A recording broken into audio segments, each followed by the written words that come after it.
to bengi nano la Fayulu akozanga $5,000 pour na pesa Mike. Est-ce que Bemba akozanga $5,000? Est-ce que Mosito akozanga $5,000? Talamu ko la pion na bango lokola talaku na bango bawangani Mike lokwa pilote wangana ki Yesu talande ko Mike na biwata na pesa exemple de ko Molière azalelo wapi na pesa exemple ndeko lelo oyo to bengi kolo mwana lopango azal James Kambare un Rwandais azala ministre de défense rwandais ayaki comme ministre chef d'état-major général na kata République démocratique du Congo ezala elle a dit bazaka nango parce que nini apesi biso bozui apesi biloko nyonso mais bato bazo kamba biso baza mitema malamu te Mbote na bino besoin ebele à travers la République démocratique du Congo pe besoin ebele na mokili mobimba besoin na France besoin na Belgique besoin na États-Unis besoin na Espagne besoin na Libye besoin na Angola besoin na Afrique du Sud besoin na Congo la grande communauté à diaspora congolaise to pesi bino mbote minka silelo to yambi pona bino encore une fois l'homme de Dieu prophète John Gefa naye elongo tokobeta masolo ya politique expression nini population congolaise a joué par rapport à discours il y a Félix Antoine Chilombo dans le parlement devant le parterre des Congolais tokoloba pe sujet ndeko na biso oyo azali innocemment arrêté ndeko Mike Mukebai tokoloba dossier il y a des militaires américains au na Congo uniquement pour protéger les institutions RDC de décembre ti na mois de janvier. Est-ce qu'il y a un coup d'état en préparation? Est-ce qu'il y a quelque chose qui se passe qui ne dit pas son nom?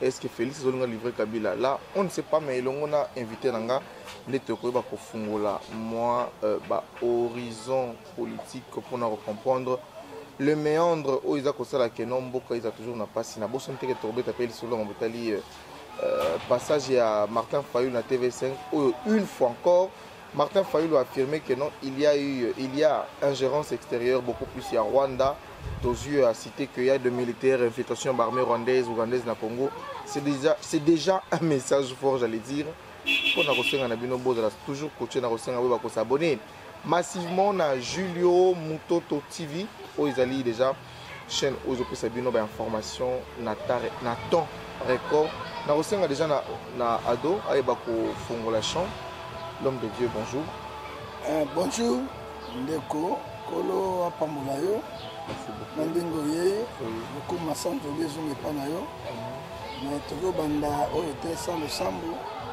toko banda na le sambo ah ouais est-ce que l'habitat journaliste sont les okota kuna sont les okota là ça ne va pas kata vous allez commencer à zéro ndeko Julio Nzambe apambola yo soki na mono yo donc oyi na sango po ya tina na baimboka et puis basango yo ezala pona biso ba congolais te ba diaspora nyoso bazali bana ya mboka mais toko bana lo sambo po te Nzambe nde mokonzi yawe na pesi émission ya boko na yo pambola sunga batela esa journaliste Gilles Mayele Boanya po ya kolobo te pana yo tikate moli mosanto akamba biso na kombo na Yesu Masiya amen.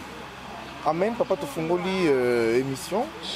Tu fongoli première question. Ils allaient, papa, affaire Mike Mukebai. À 5 000 $. La Mouka, à 5 000 $. Congolais, à 5 000 $ pour nous faire en sorte que non. Moi, je suis Mike Mukebai à la prison. Ndeko ezali kamba okamwa ndeko Julio. Soki na komona Ézéchiel 36 verset 26 et lobby. Na kopesa bino motema ya sika ya bolimo ya kosalisana na pesi no merci mingi na diaspora malgré mosala na bango ezali pasi mingi na kosala mais première étape basalaki tolongolaki ndeko Mike place oyo azalaki quand même tozwi na mwa esika moko ya sika parce que ya politique ya lokolo banyoso na baécran te parce que Mike akangami injustement Mike akangami ya dossier moko politique mais quand même c'est quelque chose tozwi Mike dossier quelque part Yami balé de la deuxième opération. Namonaki mokolo wana avocat Mike ayotala ngai. Alors baki ndeko prophète du peuple. Toyebi za prophète du peuple. Est-ce que toko tika Mike ya boy? Mike a subi déjà peine na ye. Et puis condition zaki ya liboso, ezaki mabe kwa kuna condition musu Nzambe za lokumu. mais tozokende kosamba lendi oyo na makelele na biso na koloba na biso nde baautorize Mike asamba na kosamba na Mike mpona bazongisa immunité wana bakozongisa immunité ezali impossible parce que soki balongoli motu na mboka oyo bajean kumbale bazongisa te ezongaka lisusu te. Deuxièmement il faut tosenga liberté provisoire. Alors na liberté provisoire oyo na quand Mike aza nango na niveau ya aza na yango ezali esanga fait caution et ça caution rien bango bako projeter yango parce qu'il est souffrant azobela et puis dolio makamba bimisaiti azana makala azobela azo soin banda pourquoi pas bako sala kati na Mike. Alors yango tolobaki ete soki tozana $5,000 tozana 5,000 to 6,000 au cas to projeter yango bandimi to pesi mbongo mbala moko Mike vraiment akozala libanda yango tolobe na bande kwa mboka botuni lamuka penza mozita kotanga $5,000 pour la kopesa avocat Mike. Hein, il faut to senga na ba diaspora na ba peuple congolais. Est-ce que to bengi nano la Fayulu akotanga $5,000 pour na pesa Mike? Est-ce que Bemba akotanga $5,000? Est-ce que Mozita akotanga $5,000? Moïse Katumbi akotanga $5,000? Oyo Mike azalaki motalamu lokola pion na bango lokola talaku na bango bawangani Mike lokola pilote wangaki Yesu tala ndeko Mike na ba homme d'affaires on azo lancer bino bato ya mbongo boza na poto boza na Afrique boza awa boko sunga biso na $5,000 te parce que nazwa mbongo wana na benga avocat na simbisa avocat na miso ya famille ya Mike Mukebai na mino sunu ya journaliste.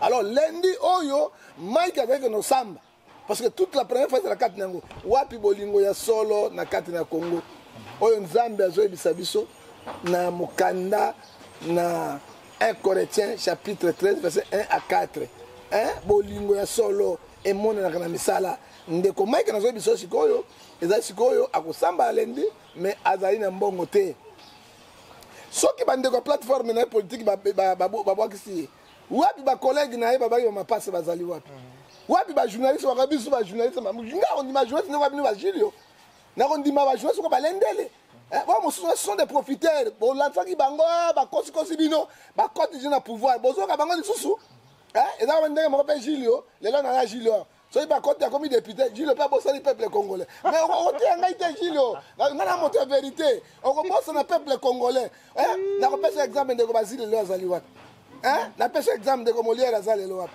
na pesa exemple ndeko lelo oyo to bengi kolo mwana lopango azale lo wapi Daniel Sapo aza wapi boyo ka bango qui trompe qui monsieur yango tolobi boye likambo ya ndeko na biso Mike Mukebai ete ya biso nyonso ete ya ba congolais nyonso parce que Bible ezobisa biso Ephésiens 5:14 toi qui dors réveille-toi bon la muka na pongi trop c'est trop. Mike azali abandonné à propre nae oyi mbongo poto passer moins 50 moins 30 babso tinanga me $10 $10 siko ba $10 wana e ka $5,000 mokolo nini to sali sanga na biso na koloba na biso to lukaite ndeko zone sika pasi abima quand même akosa reconnaître na lobi boye banda lelo bolongo na parti politique na bino wana eza na sens moko te ba parti politique wana na opposition na pouvoir to saila kande bango na basi na bango na bana na bango bato bayibi bino peuple te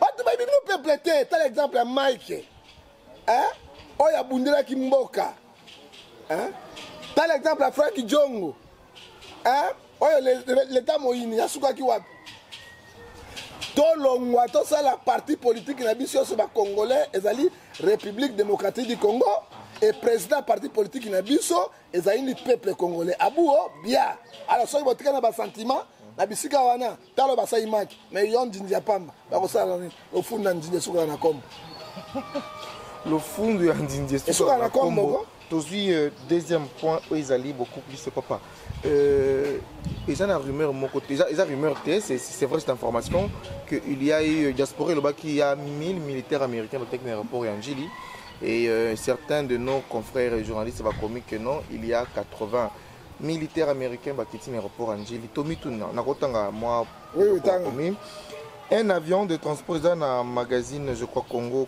Espoir un avion un avion de transport de troupes de l'UZR, force qui atterrit ce jeudi après-midi à l'aéroport international d'Njili avec plus de 80 militaires à bord et du matériel militaire. Aucune information officielle n'a été donnée par les autorités de la RDC pour justifier la présence de cette force étrangère sur le territoire national. Plusieurs sources concordantes affirment que ces militaires américains sont arrivés à Kinshasa pour 1. Sécuriser les institutions du pays et les représentations diplomatiques en prévision du mois de janvier dans le cadre de la nouvelle coopération militaire. Qu'est-ce que ça a à voir avec le mois de janvier, Makambo? Mais ndeko, ozomona ke poloso déjà ezali. Ma belle est dans le Congo. Naïbsa Kibino, tu as 2 positions. Bakoluka, Kobeta Félix, c'est coup d'état constitutionnel. Bakoluka, article Moko, Bakotel, mais on est bon et bon, il a présence 15 millions. Bakolonga Félix, parce qu'article 65, il y a un conseil de Bini. Au cas, il y a haute trahison, il y a hiérarchie, il y a république, ou bien fuite, il y a Mbongo et Belé Bungi. Donc, pour le cabinet chef de l'État, vous allez démissionner, et puis chef de l'État, vous allez incapable, vous allez démissionner, vous allez destituer. La tique sur le Bible. Déjà, il y a des Zobunga et Zébélé. FC, ça va préparer. On a cadre, il y a coup d'État constitutionnel.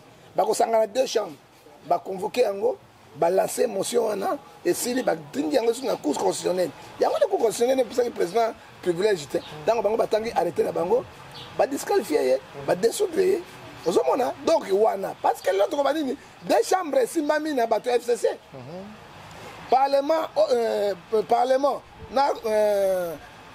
Sénat, FCC, gouvernement provincial, SCC, ministre provincial, FCC, ils ont coordonné en Goyons.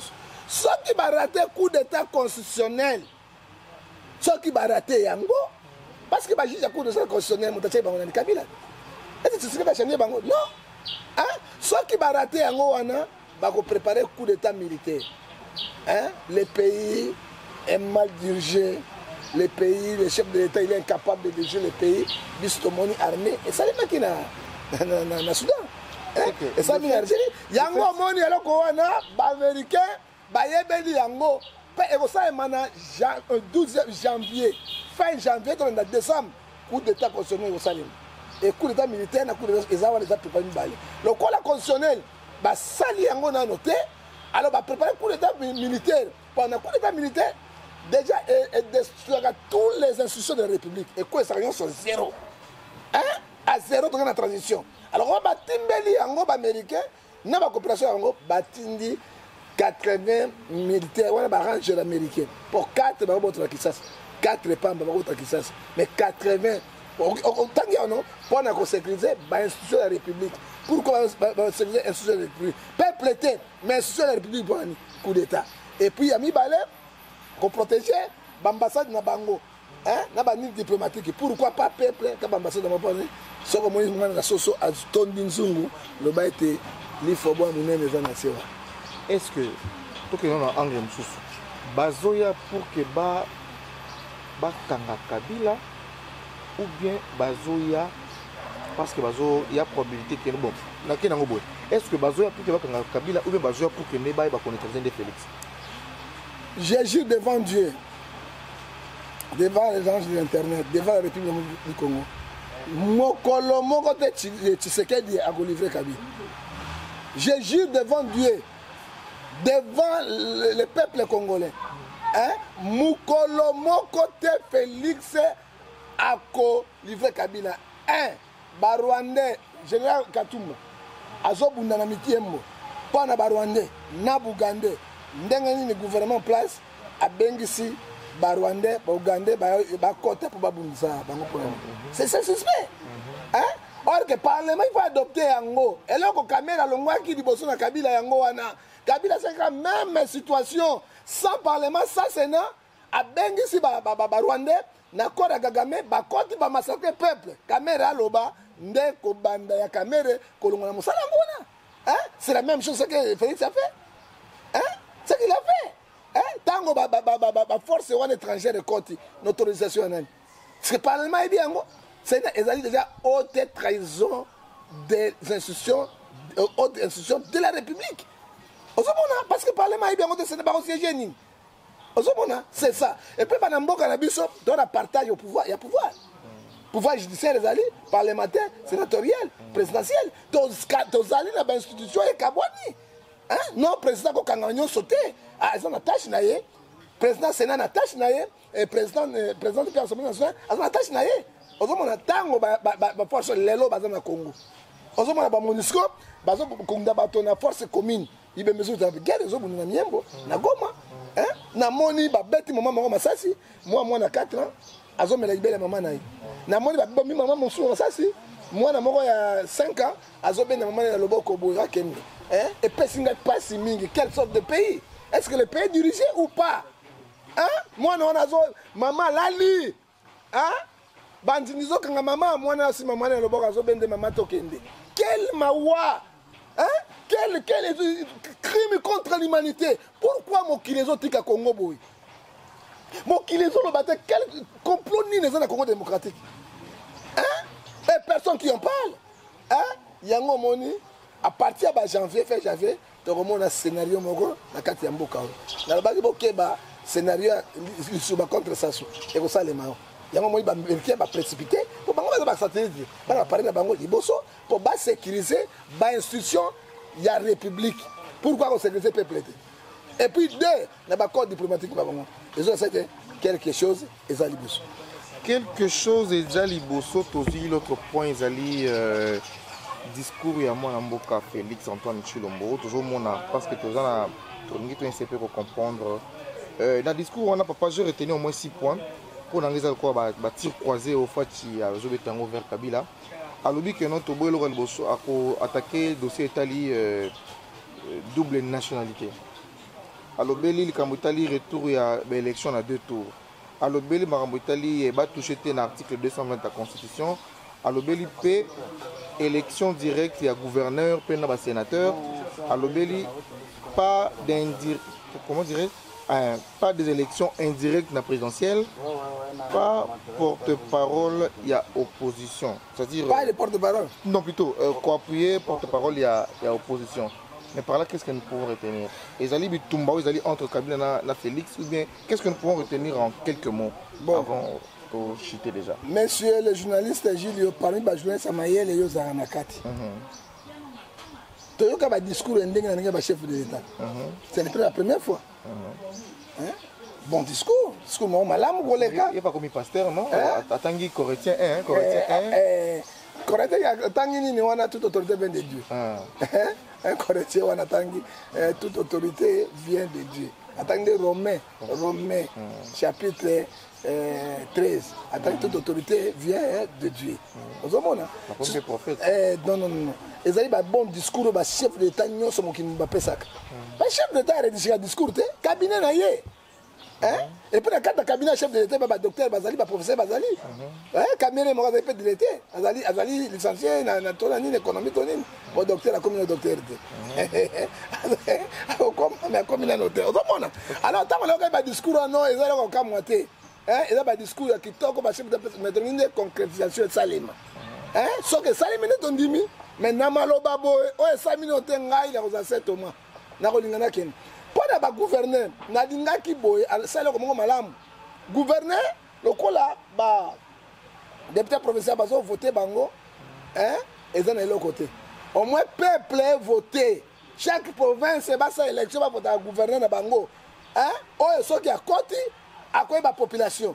Ça, c'est le malam. On a des tours, il y a besoin de des tours. Kabila a dit un tour, parce qu'il a triché, il a eu un deuxième tour à reçoiter.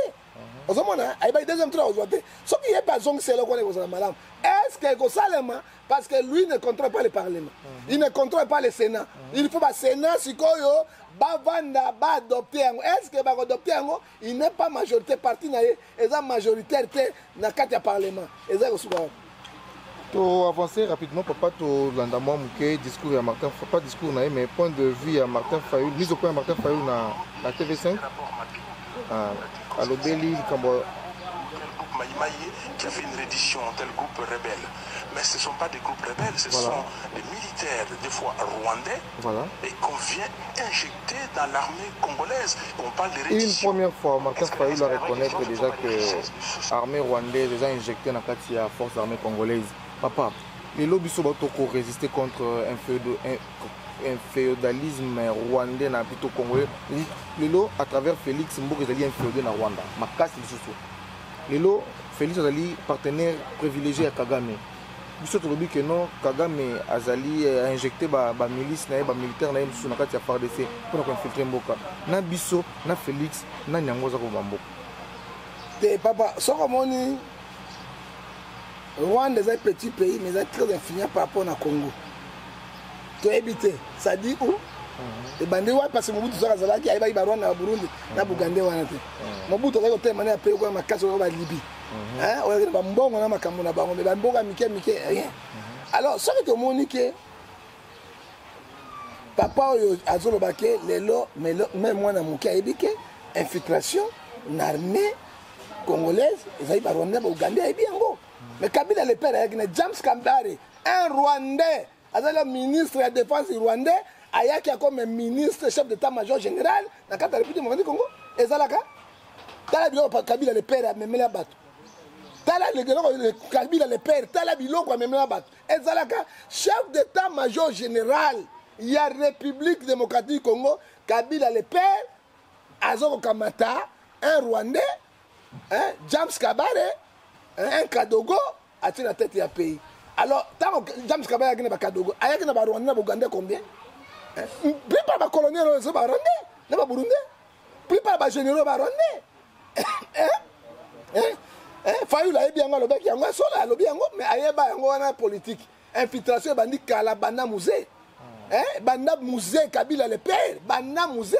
Il y a un biso, bateau, Pola, a même les biso. Quand ils ont souffert de la musique, ils ont dit Kabila. Au moment où il y a un groupe, le président Kabila, les fils de Ayaki Nabango.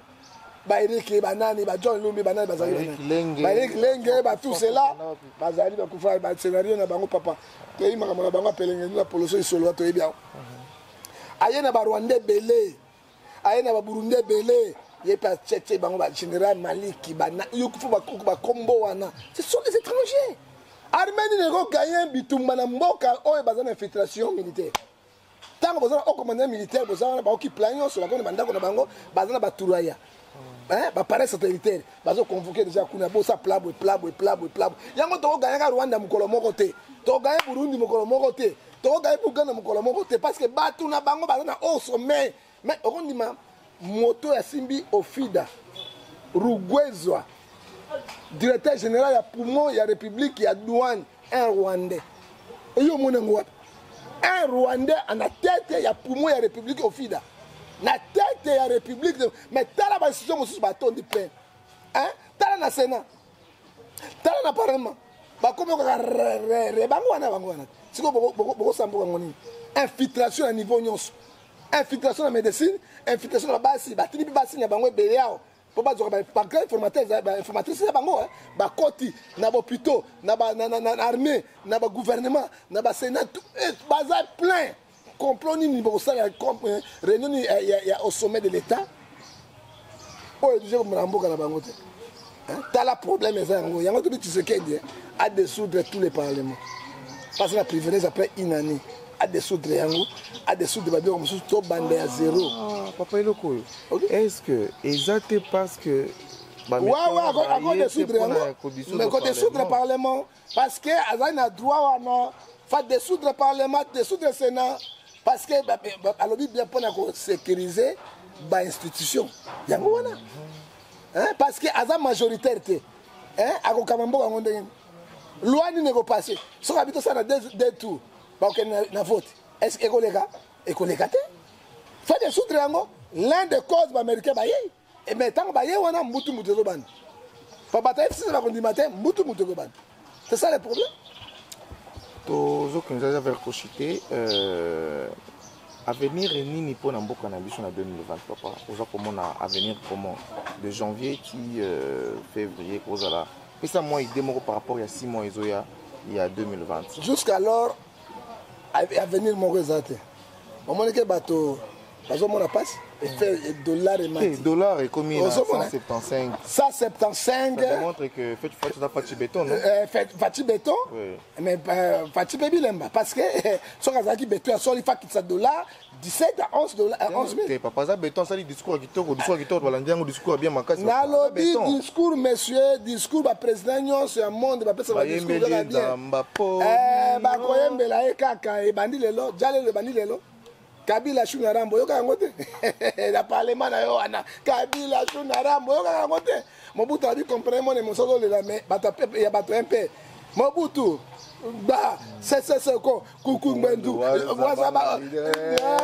O mona ki yango. Mobutu a dit la ke resili pouvoir le resili. Mais bato na bato na ba nini ba jalelo. Ba mowe yo ka oyebi ba terminer ngapi na mowe ya penza ba mowe ya bango wana. Malanda ngulu bato mayele mabe bato poloso. Ozomona Kabila comme le français bête na boko combien de fois? Na mise na chambre wana combien de fois bête Tshisekedi mbali so bête na boko papa. Ozomona méthode ni concrétisation makambo lobi esalem.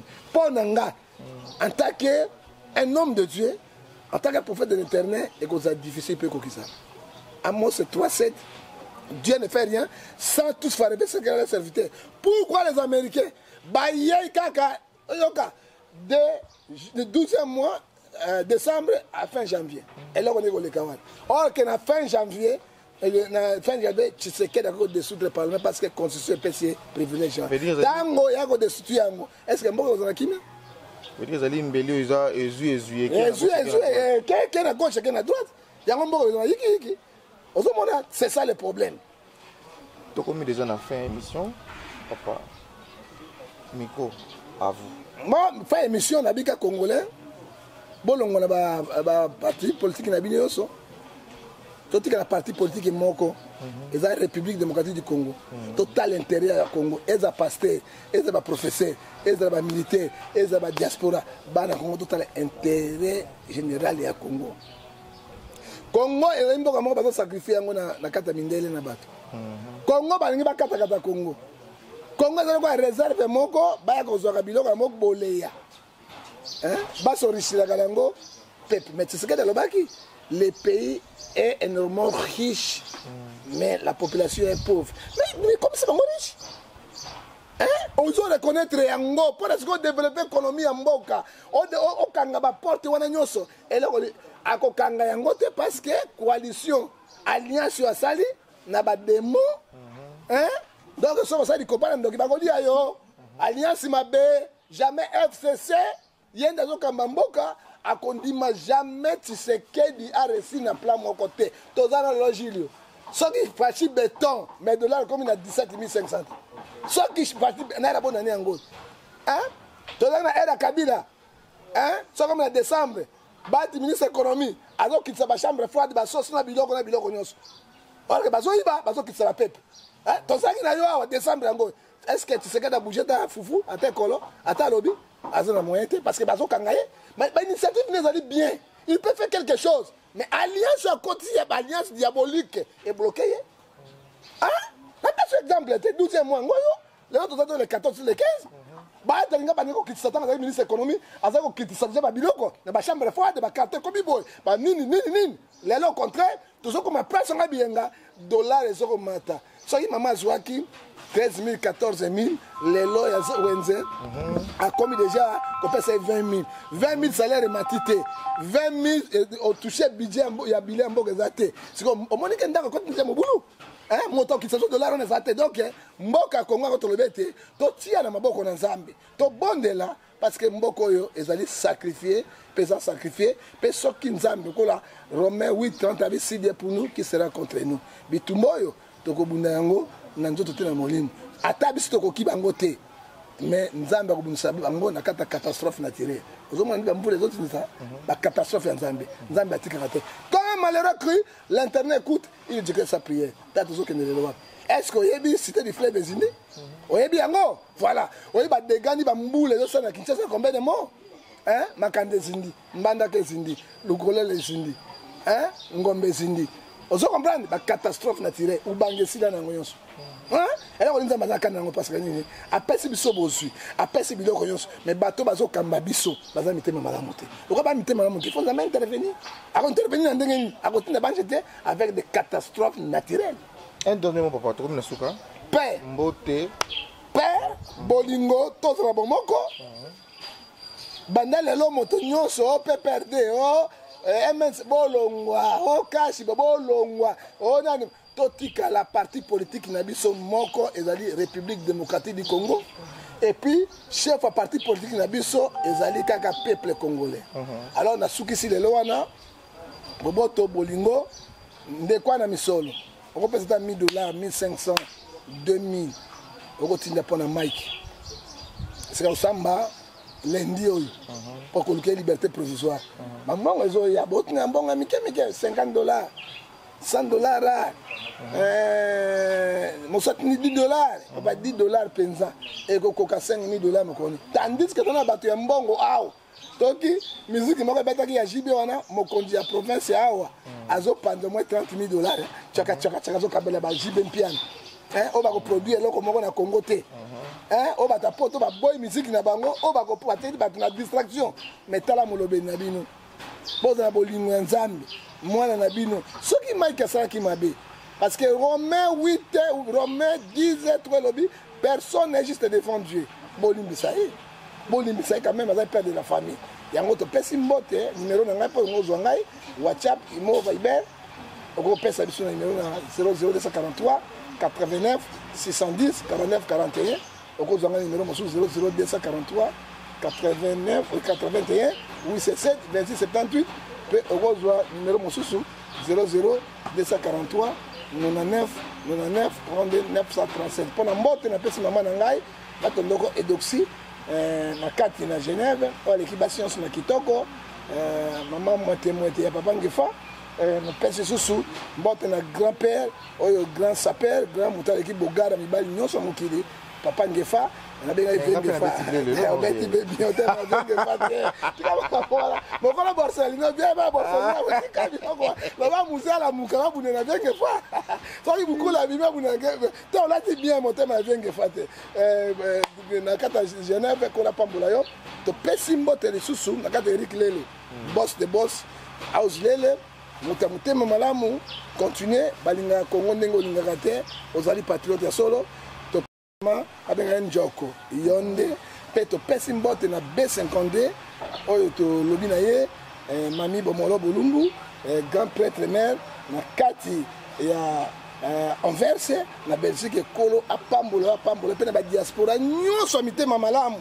Gilbert Mwako Papingefa Bijungefa na bandeko nyo Gilio journaliste le plus intelligent na pesi bino so mbote Dodo Pongo na pesi aigle oka Dodo po aigle di Congo yake ndenge musika atala bango po aigle kinyama so nzamba pambola yo pe mbote ya suka na iko bongama pona pesa mbote ya suka nazo bongama to pesi mbote oyo ona grand chocolilo o to bengiye et Guy Sola, tout la Nina Bengai, 6600 volts, Simboka Laura Tsokoko, Yonde Makam. Soko Boye, Ozui Grenade, Ochene na Zola. Ah, non, c'est mon côté. Zole Pandre, Keno na Rwanda na Burundi na Congo.